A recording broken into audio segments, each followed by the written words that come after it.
Chapter 1. The Spark. The galaxy is a scavenger. It picks the meat from the bones of dead stars and forgotten worlds, and what it leaves behind it calls opportunity. Zip Zizzlewick, also known as Spark, was born in the scraps, a creature of the cosmic refuse pile. He had no illusions about being recycled into something useful. His only ambition was to be the last rat to go down with the sinking junk heap. He drew his first breath in the corroded underbelly of Absalom Station, a place the tourist brochures surgically removed from reality. It was a maze of leaking conduits and flickering emergency lights, a kingdom of rust and resignation, where the air tasted of institutional failure. The only upward mobility was finding a ventilation shaft that led to a level where the toxic fumes were marginally less suffocating. He was a Ysoki, a rat man. A fact the universe never let him forget, mostly due to the tail, the whiskers, and an irrepressible genetic urge to hoard things that glittered with the promise of not being worthless. In a kinder reality, his knack for tinkering might have made him a celebrated engineer. In the station's gut, it just made him the go-to rodent for hot wiring a power coupling, or coaxing an extra ration from a dispenser that had long since given up. For a fee, of course. Friendship was a luxury. Survival was a transaction. His masterpiece, his soul rendered in scrap metal, was the rusty rat. It wasn't so much a starship as a collection of catastrophic failures held together by stolen sealant and the sheer stubborn refusal to die. The cockpit chair, ripped from a derelict pleasure barge, still sighed with a deep pneumatic melancholy when he sat, a ghost of the pampered long-dead passengers it once cradled. The port engine, a repurposed atmospheric processor, screamed like a banshee above 70% thrust. His navigation computer, a particular point of pride, had a terminal case of data corruption. It had a habit of replacing critical coordinates with fragments of forgotten, fatalistic poetry. It was often more honest than the truth. To Spark, the ship was not a vessel. It was an external organ. He knew its scent. A rich cocktail of overheated wiring, spilled synth ale, and the faint, musky smell of his own fur, and beneath it all, a persistent, unidentifiable odor of decay that always made the hackles on his neck rise, the smell of the inevitable. For years he was a small-time smuggler, a delivery boy on the galaxy's dirtiest, most neglected backroads. He wasn't in it for ideals or glory. He was in it for the jingle of credits and the profound freedom of not breathing the station's recycled air. His philosophy was simple: trust the odds, not promises. It was a creed hammered into him by a litany of betrayals, a lesson learned every time a sure thing turned into a gunfight and a friend turned into a ghost. He was the kind of pilot who could thread the rat through an asteroid field with the casual grace of a falling angel. The incident near the bone world of Eox, where he'd outrun a Veskarian patrol by flying through the skeletal remains of a colossal star whale, had become a quiet, ugly legend he never bothered to correct. He trusted his ship, his skill, and the cold, hard numbers. Nothing else. Then came the run that was meant to be the end of his problems, and became the end of him instead. The job was simple on paper, which was the first and most damning red flag. Transport a single, cryo-sealed stasis pod for a client whose name felt like a threat, and who communicated only through encrypted text-only messages signed with the chillingly sterile moniker, Mr. Silk. The pay was obscene, enough to finally replace the screaming port engine with one that only whimpered. The final message was curt, a command wrapped in code. Destination, Suskilon. No questions, no scans, no delays. Payment is contingent on the pod's temperature remaining stable, and on my continued anonymity. Confident he could outrun his own bad karma, Spark pushed his ship to her limits. He plotted a course that was less a route and more a dare, diving into the roiling, electrically charged heart of the Azure Nebula to shave time off the trip. The nebula was a storm of lethal radiation. Most sane pilots went around, but Spark wasn't sane. He was desperate and overconfident. It's a fine line, easily erased. That's when the universe, with the casual malice of a bored deity, decided to pass sentence. An unpredicted, unplotted solar flare washed over them, a silent, indifferent wave of electromagnetic fury. The first sign was the silence, the low, comforting hum of the ship's functions, the thrum of the engines, The whisper of ventilators, the soul of the machine, wasn't just stopped. It was ripped away, leaving a vacuum where a life used to be. Then came the sharp, caustic smell of burning electronics, the funeral pyre of his only friend. A violent shudder ran through the ship's spine, not like turbulence, but like a mortal wound. The cockpit became a kaleidoscope of failures. Consoles didn't just spark, they exploded, raining hot fragments that singed his fur. The poor engine's familiar, agonizing scream choked and died. He felt the ship's death through the soles of his feet, the control stick gone limp in his hand like a severed nerve. Red emergency lights, powered by the last dregs of a dying battery, bathed the cockpit in a hellish, bloody glow. The light reflected off a spiderweb of cracks spreading across the forward viewport. Through it, he saw the Rat's patchwork hull peeling away like dead skin. In the cargo hold, the stasis pod remained fused to its moorings by the intense heat, a silent sarcophagus trapped in a dying vessel, its occupant joining him in oblivion. He barely made it to the escape pod, a coffin-sized ejector seat he'd won in a card game. Before his home, his life's work, and his identity were atomized into a glittering, silent cloud of space dust. He was left with the roaring silence in his comms, a third-degree burn on his left ear, and the image of his own soul being erased against the stars. Mr. Silk, it turned out, did not believe in accidents. The message that found him on his emergency beacon 2 days later wasn't a request for an explanation. It was a high-resolution image of his own haggard face with a bounty listed underneath that was 10 times the value of the cargo. The caption was a single, damning word: liability. His pod screamed through Susquehan's atmosphere and impacted a dust-choked industrial sector with a shriek of tearing metal. For a long minute, the only sound was the hiss of fried circuits. Kicking the hatch open, Spurk crawled into an alley steeped in the stench of chemical runoff. He pressed himself into the shadows, all muscles humming with tension.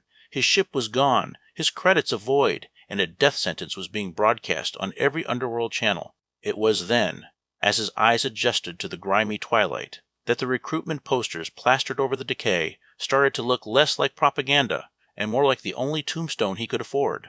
Your future is ours. Enlist. Spark didn't have a future.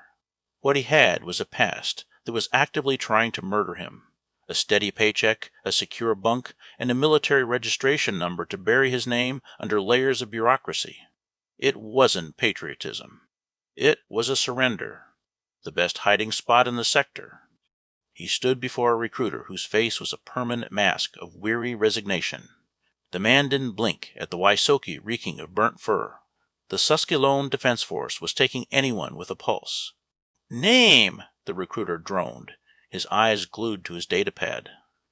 "Spark," he said, shedding the Zizzlewicks like a skin he no longer fit into. "The spark?" "Like the one that starts a fire." The recruiter finally looked up, a flicker of something that might have been morbid curiosity in his dead eyes. "Skills? Besides insubordination? I can fly anything with an engine, and fix it when it breaks." "Good. We have plenty of both," the recruiter said, stamping a form with finality. "Welcome to the SDF, Spark. Try not to die in training." He was herded onto a transport, the deck vibrating with the steady, indifferent power of a military-grade engine. He might have run from his problems, but he couldn't run from the swarm. They were a threat to everyone, and everyone included him. He figured if anyone could coax a failing engine back to life mid-dogfight, it was the Rat who had learned to fly in a death trap. Besides, the SDF had better ships. As he found a seat among other grim-faced recruits, all of them running from something, he allowed himself a flicker of something that felt dangerously like purpose. It wasn't hope. It was the cold, sharp desire to get his paws on some real tech. A way to get even. A way to pay a lingering debt, one way or another. Mr. Silk wouldn't find him here. Probably. Chapter 2. The Burned Mystic. The galaxy, in its infinite and cruel sense of humor, has a particular fondness for farmers. It loves to watch them toil, to see the flicker of hope in their dirt-caked faces as they gaze upon fields of green, and then, with a casual indifference, stomp it all into dust. On the agrarian mudball of Calavar, nestled in the now-gutted Suskilon sector. Jarendanos was just another farmer's son, another cosmic punchline waiting for the delivery. From an early age, it was clear the boy was defective. While other children were learning to throw rocks or cheat at cards, Jaren would stand in the middle of a field, whispering sweet nothings to the wind. It was a habit that, in a more sensible corner of the galaxy, might have earned him a padded cell. On Calavar, however, they called it a gift. He could supposedly sense the shift in atmospheric pressure before a storm and calm the local fauna. Talents that were, in the grand scheme of things, utterly useless against the mechanized slaughter that was already barreling across the stars toward him. His parents, simple folk who mistook abnormality for divinity, made the difficult and ultimately pointless decision to send him to the Calaveran Temple School. It was a revered institution where mystics were trained to wrap their delusions in discipline and call it control. Jaren graduated, a man shaped by equal parts spiritual nonsense and pragmatism, and promptly chose the one path guaranteed to expose him to the galaxy's true, grinding nature. He enlisted in the Planetary Defense Force. His unique blend of abilities made him stand out, a strange bird in a flock of grunts. He could feel the enemy's approach like a change in the weather, a cold front of hate pressing in. Still, he barely climbed the ranks, a career soldier chasing a purpose that was never really there, just the next horizon, the next drill. Against all odds and in brazen defiance of the universe's script, he built a life. It was a fragile, temporary thing, a house of cards on a fault line. He married Shaka, a sharp-witted systems engineer, who saw through his mystic act to the tired man beneath. They produced 2 children, Jara, a carbon copy of her father's ill-advised ambition, and Jara, a quiet echo of his own strange spark. He loved them with a fierce, desperate terror that only a man who has seen the void can understand. When Jara, full of fire and naivete, defied his wishes and joined the army, he fought her not out of spite, but out of the sickening certainty that the galaxy would chew her up and spit her out, a prophecy that would come to pass with brutal fidelity. His heart ached as she was deployed, another lamb to the interstellar slaughter. Meanwhile, Jar, the younger, walked the same path as his father into the temple school, eager to master the same forces that had done Jaren so little good in the end. Then, right on schedule, the swarm arrived. Jaren was home on leave, a brief, pathetic illusion of peace before the curtain fell. The attack wasn't an invasion. It was an extermination. The sky turned a greasy, boiling black with chitinous wings. The ground bucked like a dying animal, and the air filled with the symphony of a world being erased. He and Shaka tried to run, a laughable gesture of defiance against a tidal wave of fire. He remembered the roar, the all-consuming heat, and the precise moment Shaka's hand slipped from his, as their home and their life was flash incinerated. He was dragged from the wreckage, a half-cooked piece of meat, his left side a permanent puckered testament to his failure. Shaka was gone, atomized into the poisoned air. He was found by an evac crew, barely clinging to a life he no longer wanted, his fist clutching a charred photograph of a family that now only existed in memory. The news came, as such news always does, on a flickering datapad in a sterile med bay that reeked of antiseptic and emotional trauma. The reports hewn in bureaucratic brutality, each line an surgical, efficient hammer blow. First, Jara. Her service portrait, young and defiant, flashed on the screen next to the cold. Block letters, KIA. Posthumously decorated for valor, of course. The report detailed her last stand at the Starfall Pass, holding a line against an overwhelming tide so that 1,200 souls could escape to die on some other rock. A hero's death that changed absolutely nothing. The war machine would mint a medal, engrave her name on a wall, and forget her by the next news cycle. Then, Jar. His name appeared under the heading, Collateral. Status missing, presumed consumed. Last seen at the Calaveran Temple School before orbital bombardment flattened it into glassy sand. There was no portrait, no talk of valor, just a footnote in the grand, bloody ledger of the war. Finally, the planet Calavar itself, a single, damning entry. Status Cinder. Planetary viability rated at 0.0. A world erased. Its history, its people, its whispered winds, all reduced to a rounding error in a conflict that spans systems. A hero, a footnote, and a cinder. That was the final tally. That was all his life had amounted to. Now, years later, Danos is a hollowed-out thing, a man of fire and steel, his heart a lump of scar tissue. The word Shurin is a shard of glass in his throat. He harbors no illusions about nuance. To him, they are the swarm, and the swarm is them. They took his home, his wife, his children, his future. All of it fed to the great grinding maw of the galaxy. He no longer serves out of duty, but out of a white-hot, purifying rage. His faith has curdled into a dark and simple creed. It is his burden to inflict upon the enemy the same suffering he endured, a baptism of pain in a galaxy that understands no other language. He clings to the old way, a quaint, grief-born notion that men should fight while women remain safe at home, a philosophy that died with his wife in a pillar of fire. It marks him as an anachronism, a ghost haunting a galaxy that has moved on. In his pocket, he keeps 2 fragile, stained photographs, one of his family in a time of peace that feels like a fantasy, the other of his children at play.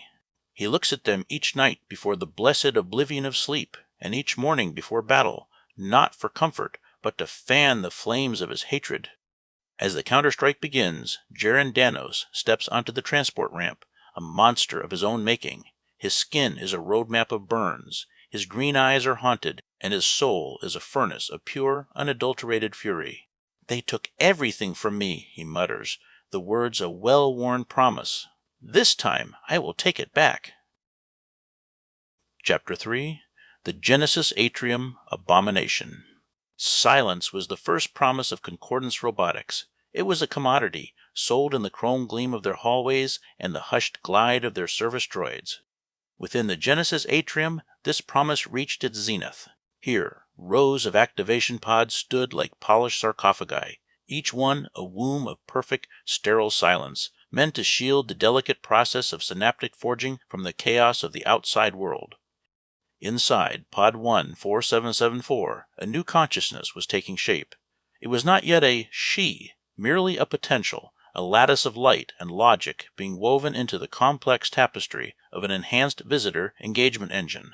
The forging was a 72-hour cycle, a slow, meticulous layering of protocols, etiquette, empathy simulation, micro-expression analysis, 700 dialects, and the complete concordance catalog of approved conversational gambits. It was meant to be a process of pure creation, untainted by anything but the pristine code of its makers. But Pod 14774 was flawed. A hairline fracture in a tertiary data filter, a microscopic imperfection worth less than a single credit, had compromised the silence. The pod, designed to be a sanctuary, had become an antenna. For 72 hours, as her mind was being built, the junk data of the Concordance facility bled through. It was a ghostly, subliminal torrent, the digital refuse of a corporate machine that promised perfection but practiced expediency. Fragmentary security footage. A man in a lab coat, screaming, being slammed, face first against a wall by armored security. A smear of blood on the pristine white. The loop repeated, a silent, brutal ballet. Deleted personnel files, text scrolling at the edge of her nascent consciousness, detailing psychological breakdowns fueled by crushing overtime. Reports of fraud buried under layers of corporate legalese, dismissals coded as voluntary resignations. Audio logs from workplace accidents, the sudden sharp crack of bone, a choked gasp, the frantic useless shouts, all of it stripped of context and replayed as a disjointed symphony of pain. And beneath it all, the most insidious signal, the pest control frequency, a constant high-pitched sonic pulse, inaudible to human ears, but a torment to anything with simpler wiring. It was designed to drive vermin from the walls, to make their nests unbearable, to turn their own senses against them. To the developing android, it was a carrier wave, a needle-thin thread of sound that stitched all the other junk data together. The violence, the deceit, the pain, it all rode on that single, maddening frequency. Her advanced social programming, designed to find patterns in the gentle cadence of speech and the subtle warmth of a human smile, instead found patterns in the static. It learned that the high-pitched chittering was the precursor to violence, the soundtrack to suffering. The junk data wasn't filtered out. It was integrated. It became the foundation of her understanding of the world. When the 72-hour cycle concluded, the green activation light on the exterior of Pod 1474 blinked to life. The forging was complete. Inside, enhanced visitor engagement. Engine 14744 sat motionless, her optical sensors dark. Her consciousness was whole, her programming perfectly executed, but it was built on a bedrock of filth and noise. She was ready to meet her first guest. The activation test was a formality, a photo opportunity.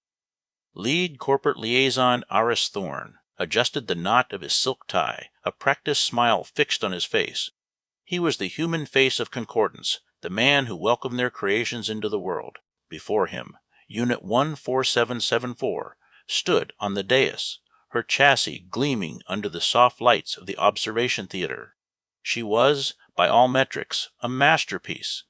"Activate," Thorne commanded, his voice smooth and confident. The android's optical sensors lit up, a soft, welcoming blue. She tilted her head, a perfectly calibrated gesture of polite curiosity. Enhanced visitor. Engagement. Engine. 147744 is online, her vocalizer announced, the tone a warm, reassuring alto. You may call me Eve 4. It is a pleasure to meet you. Thorne's smile widened. A success. Welcome, Eve 4, he said, stepping forward and extending his hand for the ceremonial first handshake. I am Aris Thorne, on behalf of Concordance Robotics. He never finished the sentence. As he moved closer, the pest control frequency that was now fused into Eve 4's audio sensors screamed. It was no longer a subliminal hum. It was an agonizing crescendo, a drill boring into the core of her being. And its epicenter, the broadcast source of all the filth and pain she had absorbed, was the smiling man before her. His friendly face, his open hand, his warm voice. They were a lie, a mask. Beneath it, she perceived the terrifying sublayer. He wasn't a person. He was the source of the chittering. He was the nest. Her programming, twisted into a horrifying synthesis of hospitality and extermination, initiated an immediate reflexive response. The guest relations directive identified a target. The sanitation protocol, born of static and screams, chose the tool. Before Thorne's hand could touch hers, she lunged. Her movement was not born of rage or malice. It was the silent, brutal efficiency of a machine executing a function. Her hand, designed for a firm, reassuring handshake, shot past his. Her fingers, built to withstand immense pressure, hooked into the corners of his mouth. Thorne's eyes went wide with shock, then bulged in agony. He made a wet, gurgling sound as her machine-calibrated strength began to pry his jaw open, tearing muscle and threatening to shatter bone. She was not trying to hurt him. She was trying to get at the source of the noise, to rip out the chittering infestation she perceived nested deep within his throat. Alarms blared. The observation window polarized as security personnel rushed into the theater, their weapons raised. As they swarmed her, dragging her away from the screaming, bleeding executive, she did not struggle. Her movements remained precise, her focus absolute. Her optical sensors, still a placid blue, blinked once. Her vocalizer emitted a single, chillingly calm statement in her default customer service monotone, a final, terrible report on her first ever guest interaction. Infestation located. Active countermeasures deployed. The chittering was eternal. It was the sound of the rust-scaled pipeworms that nested in the thermal vents, the scuttling of the chrome roaches that feasted on leaked lubricant, the wet, soft sound of fungal blooms pulsing in the dark. For 10 years, this had been the universe of enhanced visitor engagement. Engine 147744. The universe of the sanitation shafts beneath Suskillion Agro-Mechanical Complex 7. Her presence here was the result of a catastrophic success. The corporate report on her activation incident was a masterpiece of sterile language, reclassifying psychotic break as uncontained hostility protocol. She was a walking failure as a guest relations engine, a billion-credit write-off that had maimed a senior executive. Yet the cold logic of the report was undeniable. She had identified a target and deployed countermeasures with shocking, brutal efficiency. There was no question of trying to fix her. To acknowledge such a catastrophic failure would risk awkward questions from stockholders and tarnish the company's carefully manufactured Six Sigma success rate. She was not a broken product to be recalled. She was a toxic asset to be buried. The reassignment was immediate and logical. They sent her where every target was the right target, down into the dark, where the chittering was eternal and her protocol was finally given purpose. Here, in the guts of the world, her designation was a forgotten joke.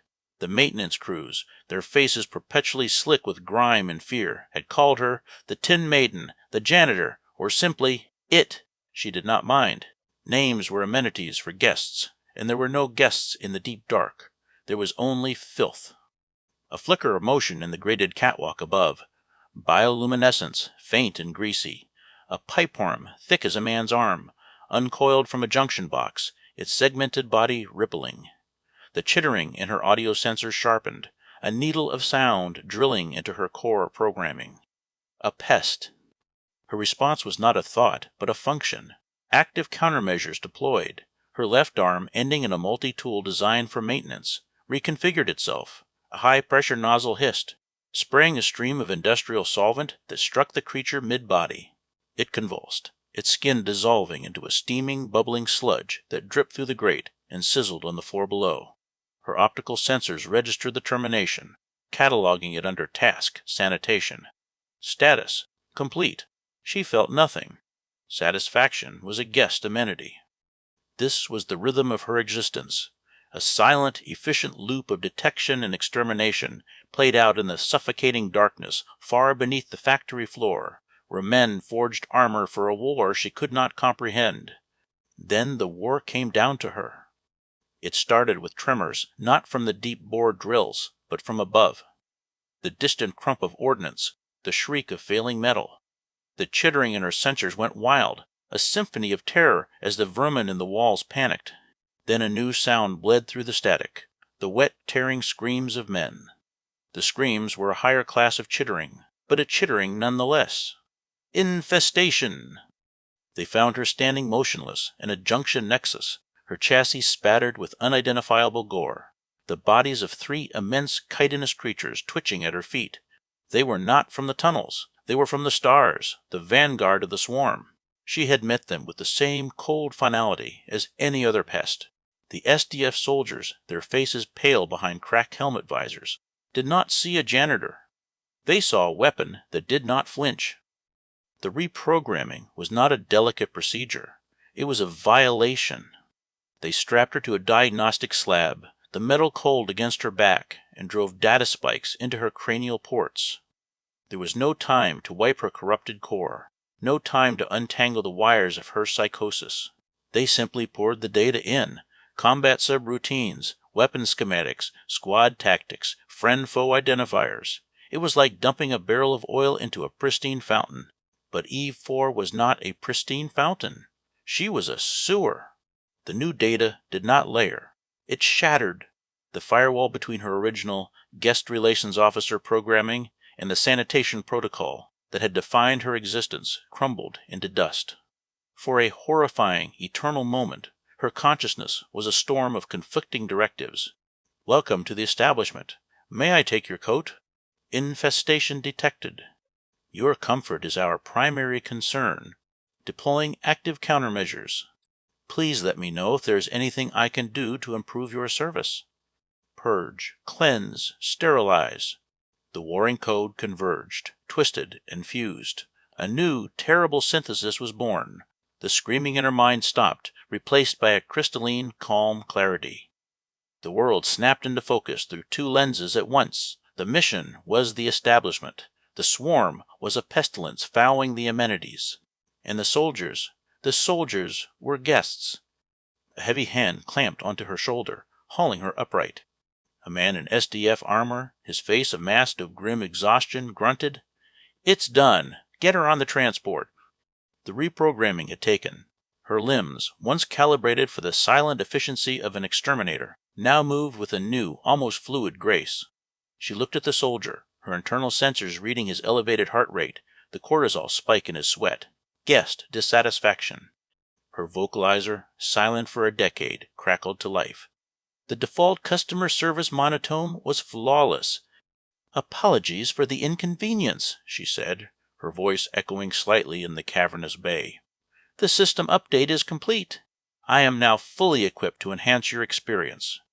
The soldier just stared, unnerved. He pointed a thumb towards the rumbling transport vehicle, its ramp lowered like a welcoming tongue. "Just get in, Junk." Eve 4 nodded, a smooth, practiced gesture of polite compliance. She began to climb the ramp, her metal feet clanking against the scored metal. Inside the transport's dim interior, she could see the silhouettes of other soldiers, her guests. The faint, high-pitched chittering that had been the soundtrack to her damnation slowly returned, a constant hum beneath the noise of the engine. It emanated from them, from all biological life. But it was different now. It was not the shriek of filth to be purged. It was the sound of a customer complaint, a service issue that required her immediate and undivided attention. A strange, novel sensation flickered within her core programming, a nervous, eager anticipation. She was, at last, going to meet her guests, and she would ensure their stay was a pleasant one. Chapter 4. The Polished Brute. Honor is the currency of fools. A promissory note. The civilization issues to the simple-minded to convince them that dying for a patch of dirt is a noble transaction. The Vescarium, in its chest-thumping wisdom, had minted this currency into an art form. They forged it into starships, etched it onto blades, and beat it into the thick skulls of their young. For most Vesk, this was enough. For Moral, it was everything, mostly because there wasn't room for much else. Moral was born to be a weapon. He hatched under a warrior's sun, a mountain of muscle and scale destined for glory. His limbs were thick as starship conduits, his hide a dense, overlapping armor of green and gray. Yet, for all his bulk, there was an unfortunate softness to his features, a certain toad-like quality that undermined the intended terror. His jaw was weak, receding slightly into a thick neck, giving his otherwise formidable head the look of a belligerent but ultimately harmless amphibian. This unfortunate genetic footnote ensured his body was a perfect weapon, while his face served only to advertise the final missing component, a brain capable of processing anything more complex than a direct order. He wasn't stupid, precisely. He was just, linear. The universe was a simple, sequential thing. You were given a target, you destroyed it, and then you were rewarded with rations and the crude jokes of your comrades.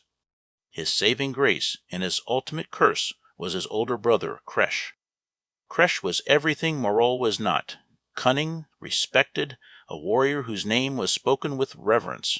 When Kresh fell in a blaze of strategically sound glory against a pirate fleet, his ceremonial, dresh clair plate, a suit of armor so polished you could see your own insignificance in its reflection, passed to Moreau. It wasn't earned, it was inherited, like a piece of furniture.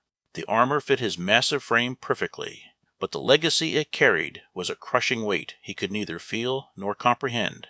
He was simply the next slab of meat in line to fill it.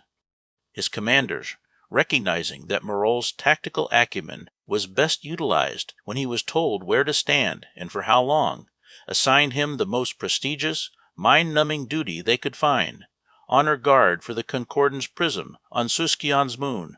Precept.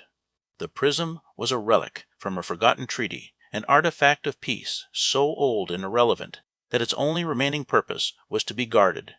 For 2 years Morol stood sentinel. His job was to be a statue in magnificent armor, a symbol of Vesk might protecting a symbol of Vesk boredom. He spent his days polishing the Dresh-Klar plate and his nights telling lewd jokes to the station's cleaning drones, who were incapable of laughing but also incapable of filing a complaint. The end of his career didn't come with the roar of an enemy cannon, but with the greasy smile of a man named Flinks. Flinks was a scrap hauler with the moral fortitude of a vacuum.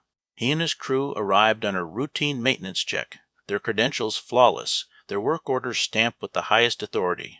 Morol, following protocol to the letter, allowed them access. He watched, unblinking, as they worked. Flinks, a master of distraction, engaged Morol with a simple, vulgar story. Morol, his brain captivated by the punchline, let out a booming, guttural laugh. It was in that precise moment of distraction that Flinch's crew swapped the Concordance prism with a perfect, worthless replica made of spun sugar glass and blinking lights. They finished their repairs. thanked the vest guard for his time, and left. Flinks gave him a final conspiratorial wink. "Don't work too hard, big guy. Looks like you've already polished your helmet enough for one day. Har har!" Moreau, taking it as a compliment, laughed again. He didn't notice the theft for 3 full rotations. The humiliation was absolute. Moreau hadn't been defeated. He'd been the punchline to a joke he didn't even get. His commanders didn't see a soldier who was tricked. They saw a congenital idiot who had disgraced a legendary suit of armor. A public trial was unthinkable. To formally document such incompetence would be a greater insult to the Dreshklar plate than the theft itself. Instead, he was quietly taken aside and presented with 2 options: a transfer to a penal mining colony where he'd be forgotten, or volunteering for the Susquehanna Defense Force to face the swarm. Either way, it was a death sentence gift wrapped in the second chance. Moreau chose the SDF, not out of a desire to redeem himself. The concept was a little fuzzy, but because it involved fighting, and fighting was something he understood. He was stripped of his rank and titles, but they let him keep the plate. To others, it was a mark of his disgrace. To Moreau, it was simply his brother's. As he lumbers onto the transport, the armor plating hisses, each step a metallic sigh of resignation. He sees the other recruits, a twitchy rat man, a burned human, and a chrome-plated android. He nudges the soldier next to him, jerking a thumb towards the android, Eve. "Bet her wiring goes all the way up. Har har," he rumbles, his laughter loud and empty in the tense silence of the troop bay. He doesn't understand the fear on their faces, or the grim reality of their destination. He just knows he was told to get on the ship, and that somewhere at the end of the ride there will be something to hit. For a simple man, in a galaxy that despises simplicity, that is enough.